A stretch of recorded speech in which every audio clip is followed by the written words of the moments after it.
തിരക്കുകളെല്ലാം മാറ്റിവെച്ച് തിരക്ക് കുറഞ്ഞ സ്ഥലങ്ങളിലേക്കുള്ള യാത്ര എല്ലാവരും ആഗ്രഹിക്കാറുണ്ട്. ചിലപ്പോൾ നമ്മളതിനു വേണ്ടി മുന്നിട്ടിറങ്ങാറില്ല. കാരണം യാത്ര എന്ന് കേൾക്കുമ്പോൾ തന്നെ മനസ്സിലേക്ക് ഓടി വരുന്ന സ്ഥലങ്ങളുണ്ട്, പ്രശസ്തമായ ടൂറിസ്റ്റ് സ്പോട്ടുകൾ. ആ സ്ഥലങ്ങളിലേക്കൊന്നും പെട്ടെന്ന് പോയി വരാൻ കഴിയില്ല. അതുകൊണ്ട് തന്നെ യാത്ര എന്ന ആഗ്രഹം മനസ്സിനുള്ളിൽ ഒളിപ്പിച്ചു വയ്ക്കും. പക്ഷേ നല്ല സ്ഥലങ്ങൾ കാണാൻ കിലോമീറ്ററുകൾ താണ്ടി യാത്രയൊന്നും ചെയ്യണ്ട. ഒന്ന് ശ്രമിച്ചു നോക്കിയ വീടിനടുത്ത് തന്നെ കാണും. ധോണിയിലെ ഒരു സ്ഥലത്തേക്കാണ് ഇന്നത്തെ യാത്ര. ധോണി എന്ന് കേൾക്കുമ്പോൾ ആദ്യം മനസ്സിലേക്ക് വരുന്നത് ധോണി വാട്ടർഫോൾസ് ആയിരിക്കും. ധോണി വാട്ടർഫോൾസിലേക്കല്ല ഇന്നത്തെ യാത്ര. നമ്മൾ പോകുന്നത് സമയപരിധികളില്ലാത്ത, എൻട്രി ഫീസ് ഒന്നും കൊടുക്കാതെ കാണാൻ കഴിയുന്ന ധോണിയിലെ മനോഹരമായൊരു സ്ഥലത്തേക്കാണ്.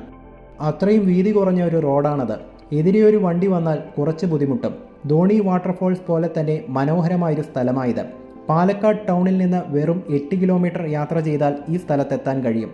ഇതൊരു ടൂറിസ്റ്റ് സ്പോട്ട് ഒന്നുമല്ല, എന്നാലും മനസ്സിന് സന്തോഷം തരുന്ന ഒരുപാട് നല്ല കാഴ്ചകൾ ഇവിടെ കാണാൻ കഴിയും.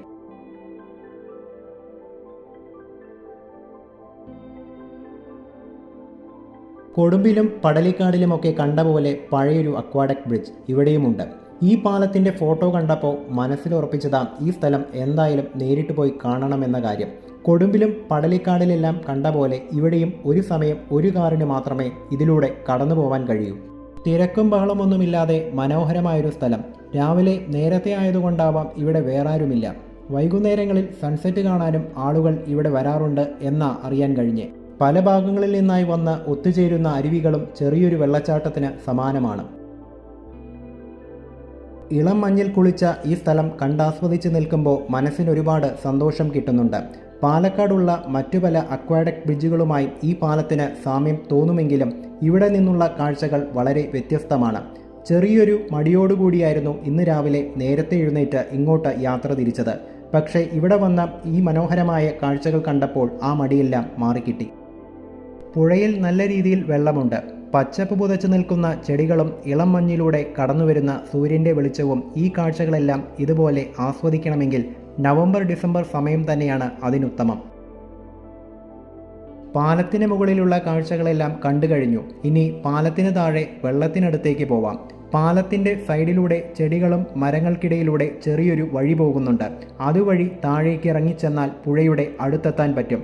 മഴക്കാലത്ത് ഇവിടെ ചെളി കാരണം ഇതുവഴി ഇറങ്ങി വരുന്നത് കുറച്ച് ബുദ്ധിമുട്ടായിരിക്കും. ഇവിടെ നിന്ന് കാണുമ്പോൾ ഈ പാലം എത്ര വലുതാണ് എന്ന് ശരിക്കും മനസ്സിലാക്കാൻ കഴിയുന്നത്. നല്ല ഒഴുക്കുള്ള തെളിഞ്ഞ വെള്ളമാണ് ഈ പുഴയിൽ. ആഴം കുറവാണേലും ഒരാളെ തട്ടി വീഴ്ത്താനുള്ള ശക്തി ഈ വെള്ളത്തിനുണ്ട്. അതുകൊണ്ട് തന്നെ ഇന്നിവിടെ ഇറങ്ങുന്നത് അത്ര സേഫ് അല്ല.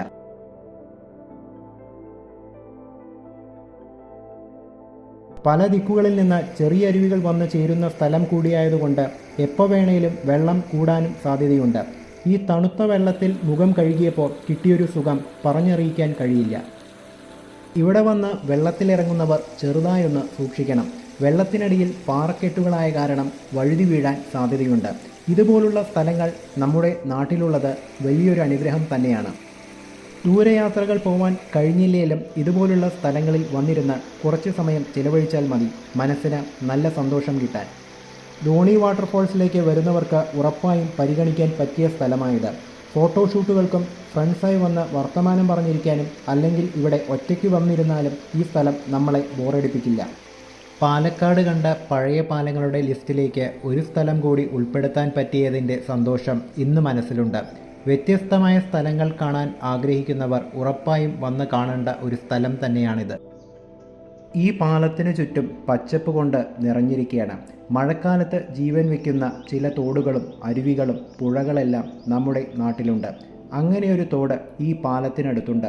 പാലത്തിൻ്റെ സൈഡിലൂടെയുള്ള ആ ഒരു ചെറിയ വഴിയിലൂടെ നടന്നാൽ ആ കാഴ്ചകൾ കാണാൻ കഴിയും.